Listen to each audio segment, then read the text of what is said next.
In the last days of the Second World War, in the mountains of the Austrian Tyrol, an American tank lieutenant stood in the courtyard of a medieval castle and did something that no field manual had prepared him for. He shook hands with a German army major, and the two of them agreed to fight together, not as captor and prisoner, not as victor and vanquished, as allies.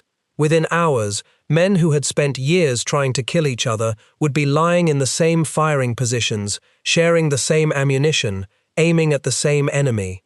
And that enemy wore the same uniform the German major had worn a week earlier. The place was called Schloss Itter, a stone fortress perched on a rocky hill above a small village, with the snow of the Alps still visible on the peaks around it. It was May of 1945. Adolf Hitler was already dead.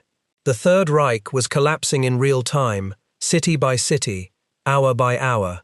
And inside this castle sat a collection of prisoners so valuable, so politically explosive, that both the dying Nazi state and the advancing Allies understood their fate might shape the future of a nation. Former prime ministers of France, generals who had commanded armies, a tennis champion who had once been the most famous athlete in Europe, the sister of Charles de Gaulle. What happened at that castle on May 5, 1945, was so strange that for decades it sounded like invention. A battle in which American soldiers and German soldiers stood shoulder to shoulder against an attacking force of the Waffen-SS. It is one of the very few documented occasions in the entire war where regular German army troops and American troops fought on the same side, in the same engagement, against a common enemy. And the strangest part is not that it happened. The strangest part is why it had to happen at all, and what it reveals about the way the machinery of the Nazi state was designed to work, right up until the moment it stopped working. This is not a story about a lucky accident. It is a story about a system built to hold human beings as bargaining chips, that broke down so completely in its final week that its own soldiers turned their guns around. To understand how a German major came to die defending French politicians alongside American tankers, you have to understand what Schloss Itter actually was, who built the apparatus that put those prisoners there, and why, in the first week of May 1945, every rule that governed their captivity dissolved at once. Let us begin with the castle, because the castle deserves to be taken seriously before we watch its purpose fall apart. Schloss Itter sits in the village of Itter, in the North Tyrol region of Austria, not far from the town of Würgl and the larger city of Innsbruck to the west. There has been a fortification on that rocky outcrop for many centuries. The site is mentioned in records going back to the 12th century, and the position was chosen for the obvious reason that it commands the surrounding valley. Anything approaching can be seen from the walls. The structure that stands today was largely rebuilt in the late 19th century, giving it the romantic, towered silhouette that people picture when they imagine a fairy tale castle. In the years before the war, it had a cultured life. The celebrated pianist and composer Sophie Mentor, a favored pupil of Franz Liszt, owned the castle in the late 1800s, and the Russian composer Peter Tchaikovsky is recorded as having visited her there. For a time, the property also served as a hotel. It was, in other words, a place of music and leisure, which makes what came next all the darker. In the years just before the war, the castle had, for a time, been leased and lived in by a German writer, and it drifted through the ownership arrangements of a quiet mountain property, with no hint of the role history was about to force upon it. That role arrived early in 1943. In February of that year, the German government requisitioned the castle from its owner. Within weeks, the process of turning a comfortable hilltop residence into a place of confinement had begun. Bars, fences, and the apparatus of a prison were fitted to a building designed for music and leisure. The German state converted it into a prison, but not an ordinary prison, and this distinction matters enormously for the whole story.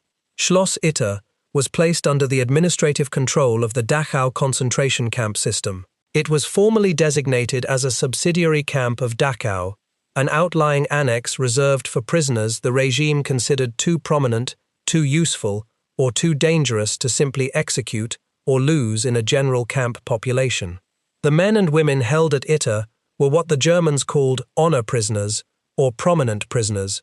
They were hostages, in the true sense of the word, human assets to be preserved, guarded, and potentially traded. This was not a unique arrangement. The Nazi state ran a whole scattered network of such special facilities across Germany and Austria, holding clergymen, politicians, military officers, and the relatives of enemies of the Reich. Some of these prisoners were kept in relative comfort compared to the horrors of the main camps, precisely because their value depended on their remaining alive and presentable. ITER was one node in that network, and it specialized in a particular and highly combustible category: prominent French men and women whose names still carried weight in a France the Germans had conquered but never fully controlled. The first of the French prisoners began arriving in the middle of 1943, and over the following 2 years, the castle accumulated its extraordinary population. The facility was run by the SS. Its final commandant was a Schutzstaffel officer named Sebastian Wimmer, a man with a career in the camp system behind him. The day-to-day labor of maintaining the castle fell to a small number of ordinary prisoners brought in from Dachau itself, men used as cooks, handymen, and workers. Among them was a Yugoslav prisoner, a Croatian communist and resistance figure named Zvonimir Chuchkovic, whose name you should hold on to, because this obscure electrician and handyman is the man who set the entire rescue in motion. Guarding the castle was a detachment of SS men. The walls were thick. The position was strong, and for 2 years the system functioned exactly as designed. Valuable prisoners went in, nobody of importance came out. Now consider who those prisoners were, because the guest list at Schloss Itter reads like a roll call of the French Third Republic in the years before its collapse. There was Édouard Daladier, who had served as Prime Minister of France and had signed the Munich Agreement in 1938. There was Paul Reynaud, who had been Prime Minister of France in 1940, at the very moment the country fell to the German invasion. These 2 men were bitter political rivals, who blamed each other, in part, for the catastrophe that had befallen France. And now they were imprisoned under the same roof, forced to share meals and corridors. There was General Maxime Weygand, who had been Supreme Commander of the French Armed Forces during the collapse of 1940. There was General Maurice Gamelin, Weygand's predecessor as Commander-in-Chief, another of the men held responsible for the military disaster. Weygand and Gamelin, like Reynaud and Daladier, despised each other. The castle was a pressure cooker of old grievances. There was Jean Barotra, once the most celebrated tennis player in the world. In the 1920s, he had been one of the famous Four Musketeers of French tennis, a group that dominated the sport and carried France to years of triumph in the Davis Cup. Barotra himself won Wimbledon twice, and the French and Australian championships as well. An athlete of dazzling flair and boundless energy who leapt about the court in a style that earned him the nickname the Bounding Basque. He had later served as a sports official in the Vichy government that collaborated with Germany, before falling out of favor, attempting to leave the country, and being arrested and imprisoned. His presence in the castle placed one of the fittest men of his generation among aging politicians and generals, a fact that would matter enormously in the battle to come. There was Léon Jouhaux, one of the most important trade union leaders in French and indeed European history. For decades, the head of the largest French labor federation and a founding figure in the international labor movement. There was Michel Clemenceau, the son of Georges Clemenceau, the towering French statesman who had led the nation to victory in the First World War and had been known as the Tiger. There was Marie-Agnès Caillaux, the elder sister of General Charles de Gaulle, the leader of the Free French Forces and the future president of France, imprisoned together with her husband. There was François de la Roque, a controversial nationalist leader of a mass political movement between the wars, a man of genuinely tangled loyalties who had also run an intelligence network that passed information to the Allies before his arrest. There was Marcel Granger, a relative by marriage of the French general Henri Giraud, who had famously escaped German captivity earlier in the war. And there was Augusta Brooklyn, the secretary and companion of Léon Jouhaux, one of the few people who arrived as a free individual and chose to share the captivity of someone she loved. Not every prisoner is equally documented, and the exact roster shifted over the 2 years as people arrived and, in a few cases, departed. But the core group present in that final week is well attested, and it is a staggering concentration of French political and military prestige to find behind the walls of a single mountain castle. It is worth dwelling for a moment on what daily life inside that castle must have been like, because it sharpens the human drama of the battle. These were not strangers thrown together at random. Many of them had known each other for decades, and known each other as adversaries. Reynaud and Daladier had circled each other at the summit of French politics for years, and each carried a share of blame for the disaster of 1940 that the other was happy to assign. The generals Weygand and Gamelin embodied a bitter military feud, two commanders whose decisions in the collapse of France had been picked over endlessly, each convinced the other had failed the nation. The nationalist Larocque and the Labour leader Jouhaux came from opposite ends of the political spectrum and had spent their public lives in opposition to everything the other stood for. Now imagine these proud, opinionated, historically important people confined together month after month, taking their meals in the same rooms, unable to escape one another's company, their old rivalries simmering in the enforced intimacy of captivity. There were quarrels, there was coldness, there were factions and resentments, and yet when the SS came up the hill with murderous intent, these same feuding figures put their weapons to the same purpose and defended one another's lives. Whatever divided them mattered less, in that hour, than the fact that they were all marked for death by the same enemy.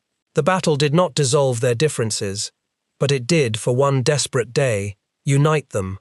Hold that image in your mind.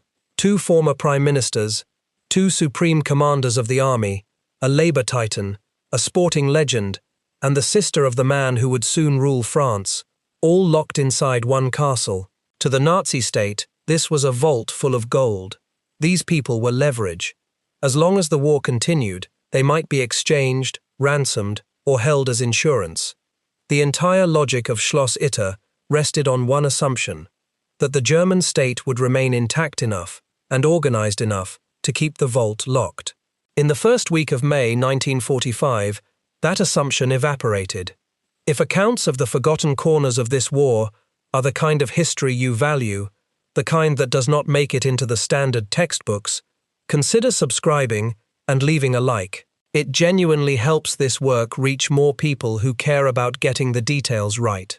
To understand why the system broke, you have to understand the world outside the castle walls in those final days, because the collapse at Itter was a small piece of a much larger disintegration.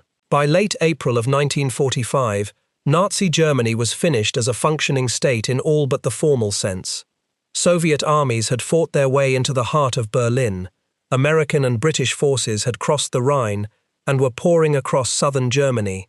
On April 30, 1945, Adolf Hitler killed himself in his bunker beneath the ruined capital. The news rippled outward through a shattered command structure that no longer had a center. Units were surrendering en masse. Soldiers were throwing away their weapons and trying to walk home. Others were being ordered to fight to the last man by fanatical officers who refused to accept that it was over. In this chaos, two very different Germanys began to separate from each other. There was the ordinary German army, the Wehrmacht, whose soldiers were by this point overwhelmingly interested in survival and in ending the bloodshed. And there was the Waffen-SS, the armed wing of the Nazi Party's most ideological formation, whose die-hard members were far more likely to keep fighting, to carry out final acts of destruction, and to murder prisoners rather than let them be liberated. This division is the engine of the entire Schloss Itter story. The threat to the castle would come from the SS.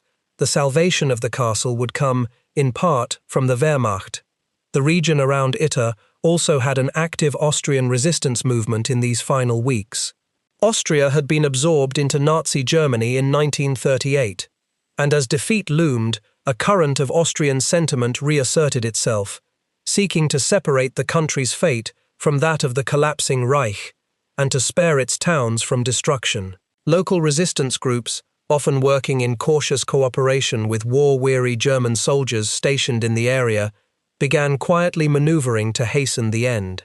They cut deals, seized key points, and worked to prevent fanatics from making a last stand that would level villages and kill civilians for nothing.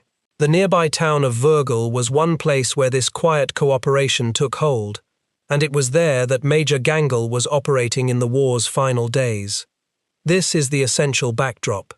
The countryside was neither firmly held by the Germans nor yet secured by the Allies. It was a patchwork of surrendering units, roaming fanatics, cautious resistance fighters, and advancing American spearheads, all overlapping in the same valleys at the same time. Roads that were safe 1 hour might hold an SS roadblock the next.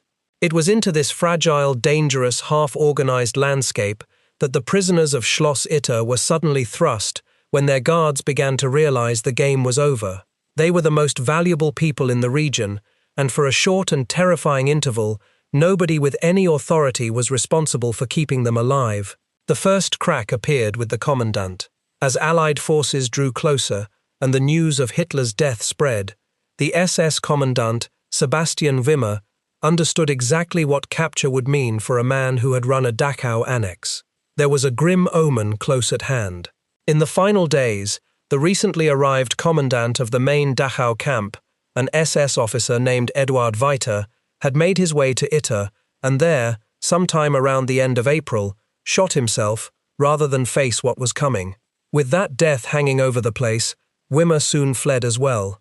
He simply left, taking his family with him, and with the commandant gone, the remaining SS guards began to melt away, slipping off into the countryside to shed their uniforms and disappear. For a brief, surreal interval, the prisoners of Schloss Itter found themselves alone, guarded by no one. Free, and yet not free, because outside the walls the countryside still crawled with armed and desperate SS units who would think nothing of murdering a group of famous French politicians. The prisoners were not helpless. As the regime crumbled around them, they had begun quietly preparing for the possibility that they would have to save themselves. The handyman Zvonimir Chuchkovich had been given a task that would change everything. On May 3, 1945, Chuchkovich left the castle on a pretext, telling the guards he had an errand that required him to go into the town, and carrying with him a letter written in English, appealing for Allied help. He was, in reality, walking out to find the American army and beg them to come. He set off in the direction of Innsbruck. It was an enormous risk. Had he been stopped and searched by any of the SS or fanatical Nazis still roaming the roads, the letter would have meant his immediate death. Chuchkovich walked for hours, covering a long and dangerous distance on foot, until he made contact with advancing American forces in the direction of Innsbruck. He delivered his plea. But the front in those days was a confused and shifting thing, and the message did not produce an instant rescue. It began working its way through the chain, slowly, as tired officers tried to sort real emergencies from the endless noise of a collapsing enemy. Precious time slipped away while the prisoners in the castle waited and wondered whether their messenger had even survived. Because the first message moved so uncertainly, a second effort became necessary, and it came from a different direction entirely. Once the guards had gone, a Czech cook at the castle, named Andreas Krobot, was sent out on a bicycle on May 4, this time toward the nearby town of Vurgel, rather than distant Innsbruck. In Vurgel, he made contact with the local resistance, and through them with a German army officer who had thrown in his lot with them. That officer was Major Sepp Gangel. In this way, the castle's plight reached, almost at the same time, both a disillusioned German major close at hand and, soon after, an aggressive young American lieutenant, each of them far nearer to Itter than the American units Chuchkovich had struggled to reach. This unlikely protector is one of the two central figures of the whole story, and he deserves a proper introduction. His full name was Josef Gangel, though everyone knew him as Sepp. He was a major in the German army, a decorated combat veteran and artilleryman who had fought for years, including on the Eastern Front and in Normandy, and had been awarded high honors for bravery. This was no reluctant conscript, but a professional soldier with a distinguished record. And yet, by the spring of 1945, Gangel had reached the same conclusion as many honorable German soldiers. The war was lost, The regime was criminal, and the only decent thing left to do was to prevent further pointless killing. Gangl, commanding a small remnant of Wehrmacht soldiers in the area near Würgel, had made contact with the Austrian resistance in the final weeks. Rather than carry out orders to fight the advancing Allies, or to enforce a scorched earth destruction of his own countrymen's towns, he had thrown in his lot with the local resistance to protect the population from needless death in the last hours of a lost war. He had only a small force at his disposal, a handful of soldiers who had chosen to follow him rather than dissolve into the chaos.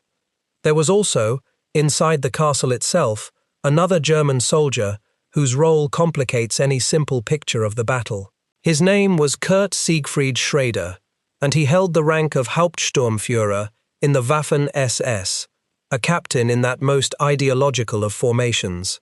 Schrader was a wounded, decorated combat veteran who had been recuperating in the area. Over the preceding weeks, he had come to know several of the French prisoners personally, and he had grown sympathetic to their plight. As the situation deteriorated, Schrader too had committed himself to protecting them, an SS officer turning his loyalty toward the very hostages his organization was sworn to control.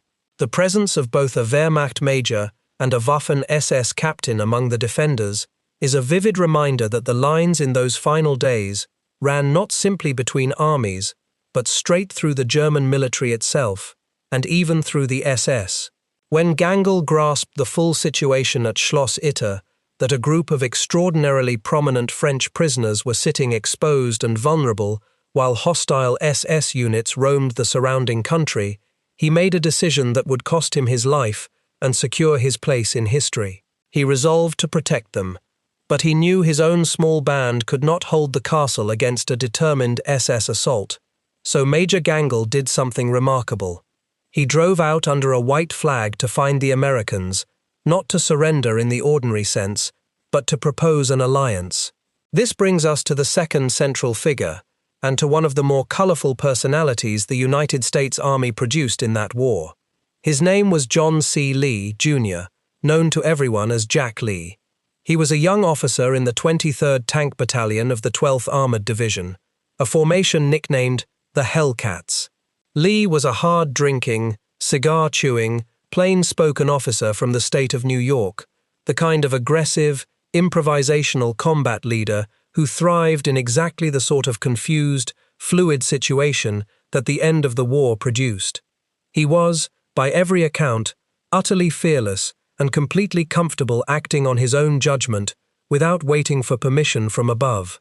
In the fog of those final days, that temperament was worth more than any manual. On May 4, 1945, Lee's forces had pushed into the area around Kufstein, and it was to the Americans there that word of the castle and its prisoners was now converging from more than one direction at once. When Major Gangl made contact and laid out the situation, Lee did not hesitate over the strangeness of taking a German officer at his word. He grasped the essentials immediately. There were prisoners of enormous political value nearby. They were in danger, and here was a German willing to help him save them. That was enough.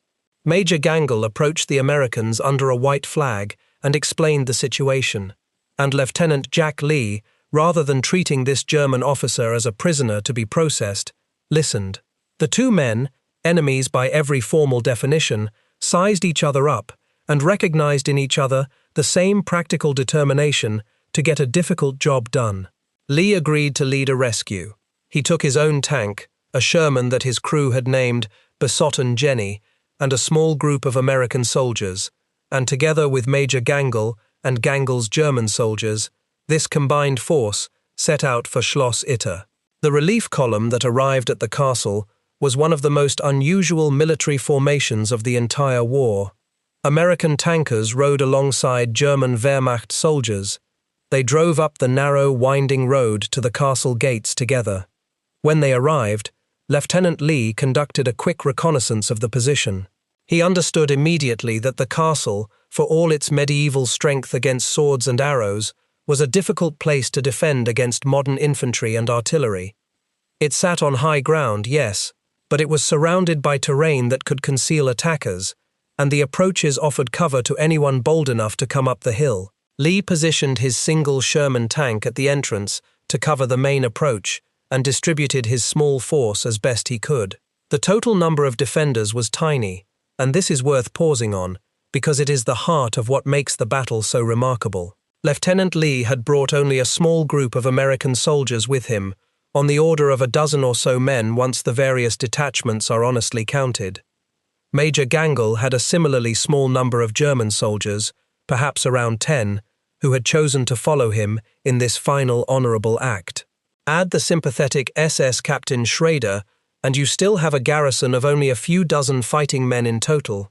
A mixed force of American tankers and rebel German soldiers, a single tank, and a cluster of aging French dignitaries, holding a medieval castle against a determined assault by an ideologically committed enemy who substantially outnumbered them. The exact figures on the defending side, like so much else about this battle, come to us through imperfect memory and after-the-fact reconstruction, and honesty requires holding them a little loosely. The defenders were pitifully few, and they had no realistic prospect of holding out for long if relief did not come.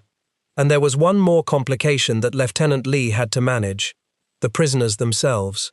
The French dignitaries, upon being liberated, did not behave like passive victims waiting to be rescued. These were proud, strong-willed people, several of them former heads of government and military commanders, and they insisted on taking part in their own defense. Lieutenant Lee, by most accounts, tried to order them to stay safely inside, out of the fighting. It was a reasonable instinct. The last thing anyone wanted was for a former Prime Minister of France to be killed in a firefight after having survived years of Nazi captivity. But the prisoners refused to be sidelined. General Weygand and General Gamelin were old soldiers. Reynaud and Daladier were not going to cower. Jean Borotra, the athlete, was physically fit and eager.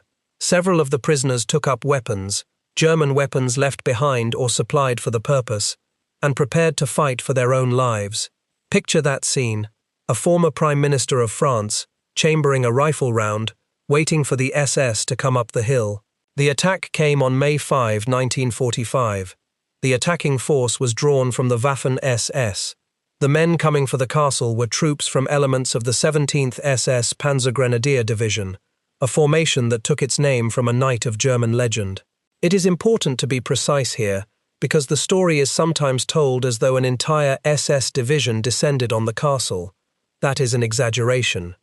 What actually came up the hill was a much smaller body of SS troops operating in the area, most credible estimates putting the attackers somewhere in the range of 100 to perhaps 150 men. That is still a formidable force against a few dozen defenders. These were not the war-weary conscripts who were surrendering elsewhere by the thousands. These were committed soldiers, and their intent was clear. They meant to storm the castle, and they meant to kill or recapture the prisoners inside before the Americans could secure the area. The exact size and composition of the attacking force has been described in different ways in different accounts, and honesty requires acknowledging that the numbers are not perfectly documented. What is well established is that the attackers substantially outnumbered the defenders, that they were determined, and that they were equipped with the weapons of a serious infantry assault, including small arms, machine guns, and at least one artillery piece capable of firing on the castle. The attack began in the early morning hours and built through the day. The SS opened fire on the castle from the surrounding high ground and the wooded approaches, working forward with the practiced aggression of soldiers who had done this many times before. The defenders answered from the walls and windows, from the courtyard, and from firing positions around the gate and the vulnerable approaches. Lieutenant Lee moved among them throughout, directing the fight with the restless energy that defined him, shifting men and fire to wherever the pressure was greatest. Major Gangel fought alongside his former enemies, his German soldiers firing in the same direction as the American tankers, in one of the war's very few such moments. The Waffen-SS Captain Schrader was there as well, a decorated soldier of that same organization now turning his skill against it, and the French prisoners, flatly refusing to stay out of the fight despite Lee's wishes, took up arms and joined the defense. General Weygand, elderly and frail, was persuaded to remain sheltered, but others would not be held back. Reynaud, Daladier, the labor leader Jouhaux, the athlete Borotra, and others took positions and fired on the attackers. It is one of the most improbable images the entire war produced. Former prime ministers and generals of France, weapons in hand, defending a castle beside American tankers and rebel German soldiers against the SS. The single American tank, which Lee's crew had named Besotten Jenny, was positioned to cover the main approach to the castle, and it was a significant part of the defenders' firepower. An armored vehicle in a defensive position like that is worth many riflemen. Its machine guns could sweep the open ground an attacker had to cross, and its main gun could smash strong points and break up any concentration of infantry preparing to rush the gate. The SS understood this perfectly well, and the tank became a priority target. During the fighting, the attackers brought heavy fire to bear on it, and eventually the tank was hit and knocked out of action, put out of the fight by German fire directed against it. The loss of the tank was a serious blow, arguably the turning point that pushed the defenders into crisis. It removed their single heaviest weapon in one stroke and left the small garrison to hold the castle with little more than rifles, a few automatic weapons, and whatever ammunition remained against a numerically superior enemy that kept pressing forward. From that moment, the defense became a matter of endurance. The question was no longer whether the defenders could win the firefight outright, but whether they could hold on long enough for help to arrive before their ammunition ran out, or the SS found a way in. As the hours ground on, the situation grew dire in the most basic and dangerous way possible. The defenders began to run low on ammunition. This is the quiet arithmetic that decides sieges. It does not matter how brave the men on the wall are if they run out of bullets before the enemy runs out of will. The garrison at Schloss Itter was firing faster than it could ever be resupplied, because there was no resupply. They were a tiny force cut off in hostile country, and every magazine they emptied brought them closer to the moment when the SS could simply walk in. It was in this crisis that one of the French prisoners performed an act of extraordinary courage that has become the most famous single moment of the battle. Jean Barotra, the tennis champion, the bounding Basque, volunteered to do something almost suicidal. He proposed to climb over the castle wall, slip through the encircling SS positions, and run to find the American relief force that everyone prayed was on its way. Consider the man. He had been a world-class athlete, one of the fastest and fittest men of his generation on a tennis court, and now, middle-aged and a prisoner of the Nazis, he offered to sprint through an active battlefield ringed by enemy soldiers who would shoot him on sight. Barotra went over the wall. He ran, and against every reasonable expectation, he made it through the SS lines and reached advancing American troops, carrying word of the castle's desperate situation and helping to guide the relief column back toward Itter. That a man in his late 40s, imprisoned and unarmed, could sprint through an active battlefield and live is itself remarkable. That he did it to save others makes it one of the finest individual acts of the whole episode. The battle had begun to seem as though it might end in disaster. The defenders were down to their last reserves of ammunition, the tank was gone, and the SS showed no sign of relenting. It was Barotra's run, together with the messages already working through the American command, that finally brought salvation. Relief arrived in the form of American infantry and armor, pushing hard through to break the siege. The rescuing force included troops of the 142nd Infantry Regiment of the 36th Infantry Division, a formation with deep Texas roots that had fought its way across France and into the Reich.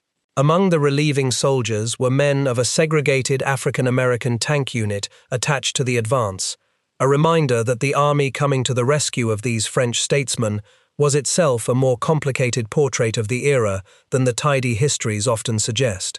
As these fresh American forces arrived and brought their firepower to bear late in the day, the SS assault collapsed. The attackers who could flee did so. Others were killed, and a substantial number were taken prisoner as the relieving troops swept the area around the castle. Accounts describe a considerable haul of SS captives once the fighting stopped. By evening on May 5, 1945, after a full day of combat, the siege was broken, and Schloss Itter was firmly in Allied hands. The improbable garrison had held just long enough, The castle held. The prisoners were saved. Every one of the prominent French captives survived.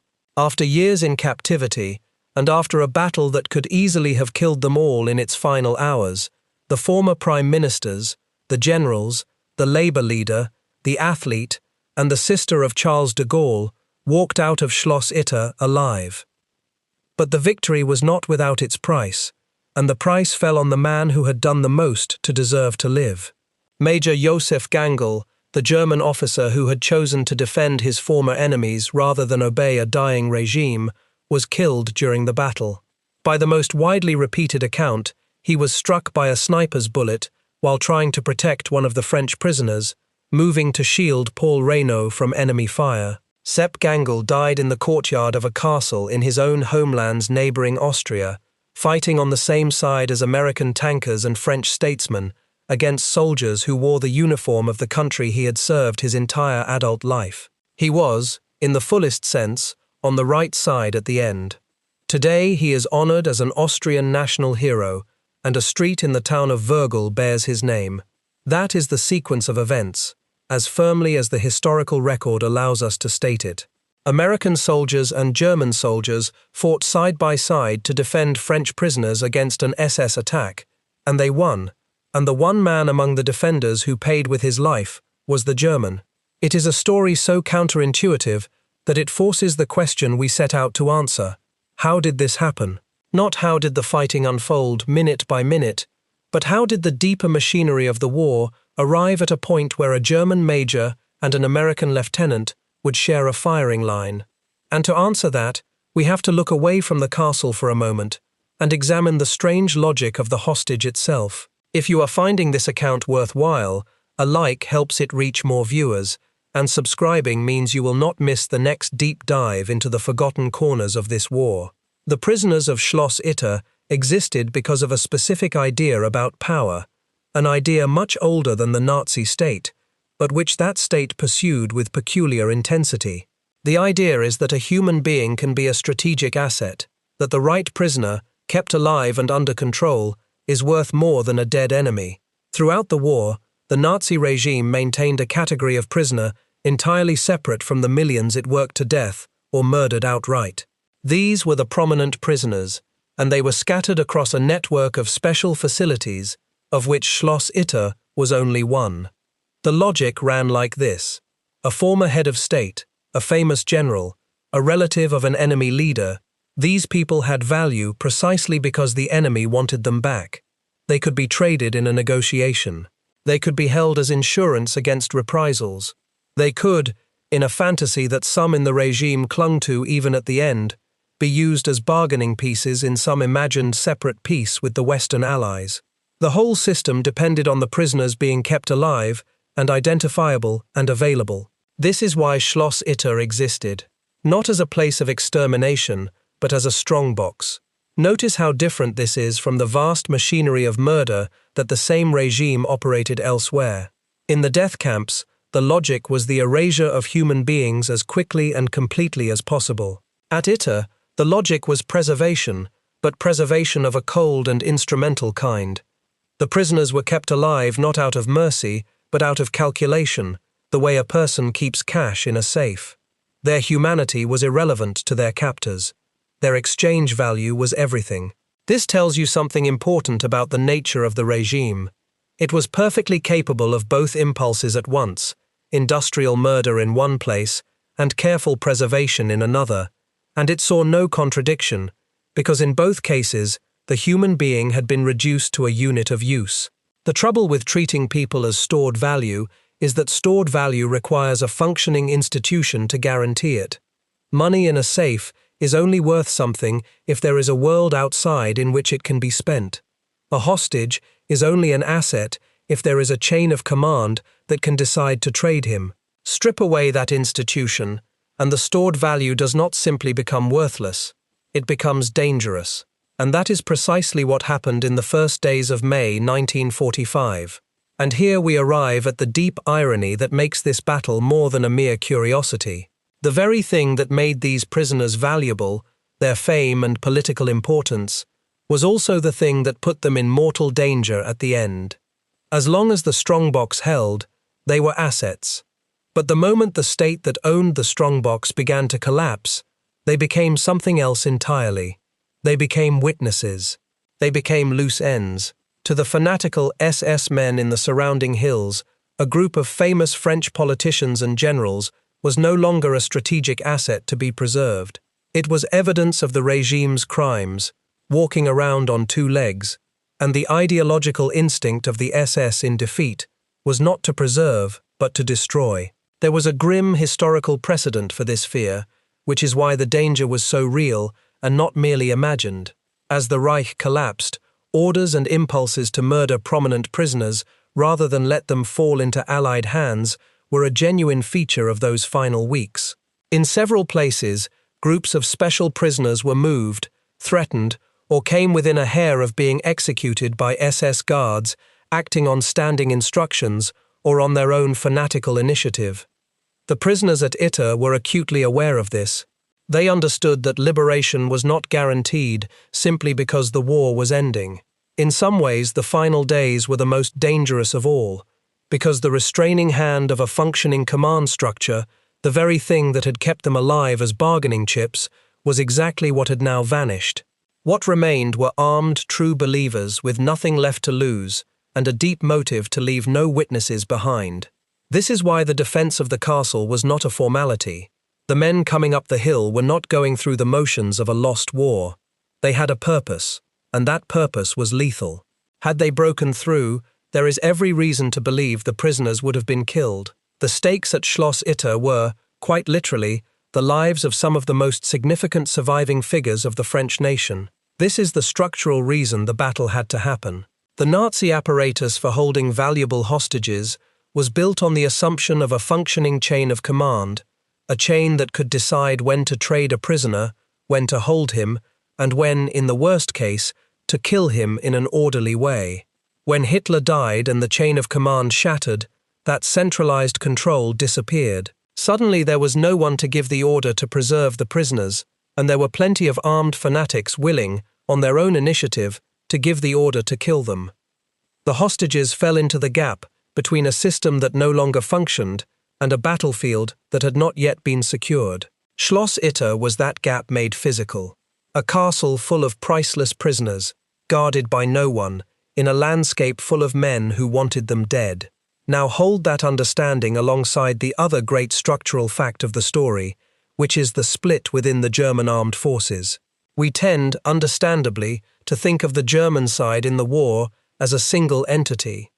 But by May of 1945, the German military had effectively fractured into groups with radically different intentions. The ordinary soldier of the Wehrmacht, exhausted and disillusioned, wanted the killing to stop. The committed man of the Waffen-SS, still gripped by ideology or by the knowledge that surrender might mean answering for atrocities, was far more willing to keep fighting and to commit final crimes. Major Gangl belonged to the first group. The attackers at Itter belonged to the second. The battle at the castle was not simply Germans against Americans, or even Germans against Germans. It was, in a compressed and violent form, the German army choosing sides at the moment of the regime's death. And on that hilltop, one German officer chose to die defending the enemies of his state, while other Germans died trying to murder them. The American role in this rested on a different foundation, and understanding it explains why Lieutenant Jack Lee could make the decision he made without hesitation. The American army that reached Austria in 1945 was fighting a war with a clear and simple endpoint in sight. The objective was to win, to end the fighting, and to accept the surrender of a beaten enemy. In that context, a German major offering to help save a group of prisoners was not a puzzle to be agonized over. He was a resource to be used. Lee was an improviser, a man comfortable making decisions on his own authority in fluid situations, and the flexibility of the American approach at the small unit level gave him the latitude to accept Gangl's alliance on the spot.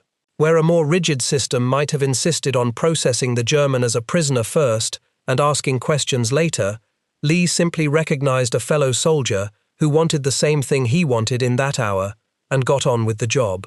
So the alliance at Schloss Itter was not really a miracle, however much it feels like one. It was the logical product of three things converging on the same hilltop at the same moment. First, a category of prisoner that the Nazi state had created and then abandoned when its command structure collapsed. Second, a German army that had fractured, releasing officers like Gangl who were willing to turn their weapons against the regime's most fanatical remnants. And third, an American force flexible enough and close enough to seize the moment when a former enemy offered his hand. Remove any one of those three, and there is no battle, and the prisoners very likely die. Together, they produced one of the only times in the war when the Stars and Stripes and the German army fought under the same informal banner. There is a temptation, in telling a story like this, to reach for the largest possible claims. It has sometimes been described as the last battle of the Second World War in Europe, or the only time Americans and Germans ever fought together. Honesty about the history requires some care with those phrases. The fighting in Europe continued in various places for several more days after May 5, so calling it the single last battle overstates the case. And there were other scattered informal instances in those chaotic final days where German soldiers cooperated with Allied forces. What can be said with confidence is more precise and, in its way, more interesting. The Battle of Schloss Itter is the best documented and most dramatic instance of American and German troops fighting together as a deliberate, organized defensive action against a common enemy. It is genuinely, verifiably strange, and it does not need exaggeration to be remarkable. The care matters, because the true story is strong enough to stand on its own facts. We do not need to inflate the numbers of the attacking SS to feel the desperation of a few dozen defenders holding a castle. We do not need to invent last stand mythology to appreciate the courage of a middle-aged tennis champion sprinting through enemy lines, and we do not need to pretend it was the final shot of the war to grasp the profound irony of a German officer dying to protect the enemies of his own state. The reason this event stayed obscure for so long is not that it was too small to matter, but that it fit no comfortable category. It was not a clean Allied triumph over a Nazi enemy, because Germans fought on the Allied side. It was not a simple story of German villainy, because a German died a hero and a Waffen-SS captain helped defend the prisoners. It sat awkwardly in the space between the tidy narratives that both sides told themselves after the war, and so, for decades, it lived mainly in the memories of the participants and in a scattering of contemporary newspaper and magazine reports. At the time, the event did draw some notice. It was written up in the American press in the weeks after the war ended, presented to readers as one of the more astonishing episodes of the collapse of Germany. But as the enormous story of the war settled into its familiar shape, an episode this odd was easy to lose. It took later historical work, most prominently a detailed book-length account published in more recent years that gathered the surviving evidence and testimony together, to restore the battle to public awareness and to establish carefully what can and cannot be said about it. That careful reconstruction is why we can tell the story today with confidence about its central facts, while remaining honest about the places where the record is thin. The broad shape is beyond dispute. Americans and Germans defended French prisoners together against an SS attack, and a German major died doing it. The finer details, exact head counts, and the precise minute-by-minute sequence are reconstructed from imperfect testimony and are held more loosely. When the guns fell silent at the castle, the survivors scattered back into the currents of history, and their later lives are worth knowing. Jack Lee, the cigar-chewing tank officer who had led the defense, was promoted to captain later that same month and was recognized for his actions with the Distinguished Service Cross, one of the United States Army's highest awards for valor. He returned to the United States after the war and settled back into ordinary civilian life in his home region of New York State.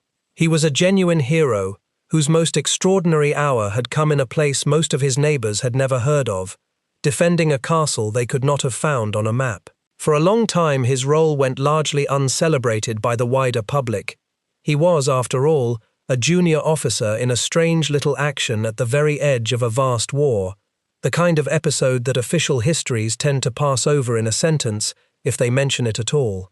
His later life was not easy, and he died years later without ever having become a household name. Only in more recent decades, as the story of Schloss Itter was rediscovered and retold, did Jack Lee begin to receive the recognition his conduct that day so plainly deserved.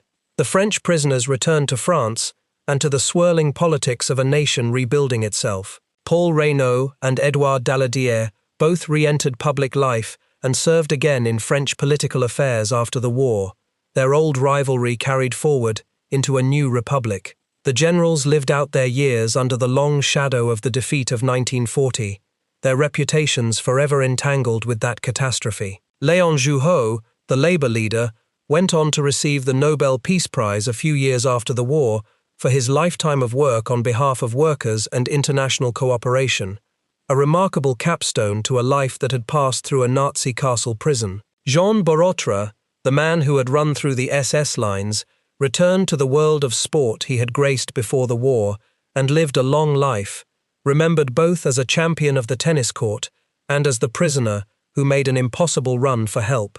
Marie-Agnès Caillot was reunited with the world in which her brother, Charles de Gaulle, would soon dominate French public life for a generation, and Major Joseph Gangl was buried and remembered as a hero of the Austrian resistance.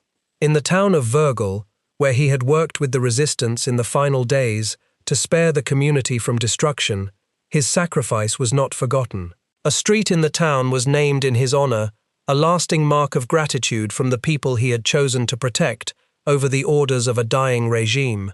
The Wehrmacht officer who turned against a criminal state in its last hours and who gave his life defending the very prisoners that state had held, became a symbol of something important. The proof that even inside a machine built for conquest and murder, individual human beings retained the capacity to choose otherwise. That his choice cost him his life on the day of the battle only sharpens the poignancy of it. He did not survive to enjoy any recognition or to see the peace he had helped bring a little closer. By the most widely repeated account, he was killed by a sniper's round as he moved to shield one of the French statesmen from enemy fire, which means his final act was a protective one, directed at saving a man who had, until days earlier, been on the opposing side of the war. Sepp Gangl simply did the right thing, once, decisively, at the moment it mattered most, and it killed him. There are worse ways for a soldier to be remembered. The Waffen-SS captain Kurt Siegfried Schrader, who had also chosen to defend the prisoners, survived the battle. His path afterward was quieter and less celebrated, but he too had made a choice at the end that ran against everything his organization demanded, and several of the French prisoners remembered his conduct toward them with gratitude. In the strange moral arithmetic of those final days, a man could wear the most feared uniform of the Nazi state and still, at the last, refuse to do what that uniform demanded. So what do we finally make of the battle at Schloss Itter? It would be easy to file it away as a curiosity, a bizarre footnote, the war's strangest one-off, but that would miss the deeper thing it reveals. The battle was not an aberration from the logic of the war, it was that logic, followed all the way to its breaking point. A regime that treated human beings as strategic assets built a system to hold its most valuable hostages. That system depended entirely on a functioning chain of command to keep the assets locked away and alive. When the head of that chain put a bullet in his own skull in a Berlin bunker, the entire apparatus lost its purpose and its control in the same instant. The hostages, no longer assets to anyone in authority, became targets for fanatics and prizes for rescuers at the very same time. Into that vacuum stepped individuals, a Croatian handyman who walked out with a letter, a German major who chose his conscience over his orders, an American lieutenant who shook a former enemy's hand and got to work, a tennis player who ran through gunfire, and a handful of French prisoners who refused to sit quietly and wait to be saved. The system had created the conditions for a massacre. Individual human choices produced a rescue instead. That is the real meaning of Schloss Itter. It is a story about what happens in the gap when a vast machine stops running and ordinary people are left to decide, on their own, what kind of ending the story will have. The men who attacked the castle believed, to the very end, in a world of enemies and assets, of ideology enforced at gunpoint, of prisoners to be recaptured or destroyed. The men who defended it, Americans and Germans together, had stepped into a different world, one in which the only thing that mattered in that hour was keeping a group of human beings alive. Two ways of understanding the same moment, colliding on a hilltop in the Tyrol. Only one of them had a future. When the SS came up the hill on May 5, 1945, expecting to find helpless hostages and perhaps a few soft guards, what they found instead was something their entire worldview had no place for. They found their own countrymen, standing with the enemy, defending the very people the SS had come to kill. And they found that they had arrived too late, in every possible sense, to win.